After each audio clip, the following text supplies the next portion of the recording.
बड़े खुश नसीब लोग हैं जिन्हें 2 गज ज़मीन आखिरी आरामगाह के लिए मदीने में मिली। बड़े खुश नसीब लोगों को ये अज़मतें मिली।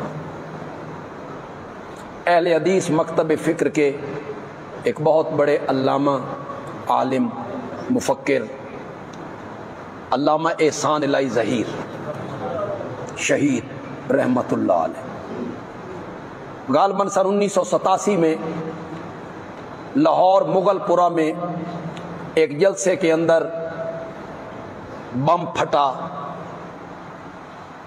बड़े लोग वहाँ शहीद हुए, ज़ख्मी हुए। ये पहला वाक़या था। इस वाक़े से पहले यूं जलसों में ये दहशतगर्दी इस तरह की नहीं होती थी।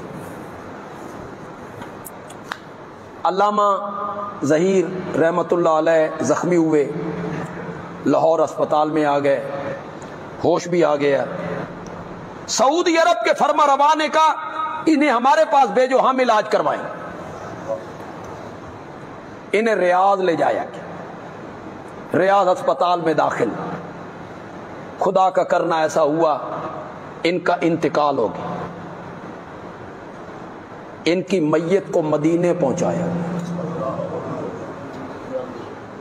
मस्जिद नबवी में जनाजा हुआ, जन्नतुल बकी में दफन हो। बम कहां फटा, जख्मी कहां हुए, उठा के किस अस्पताल में ले जाया गया और रब ने दफन के लिए कहां पहुंचा दी।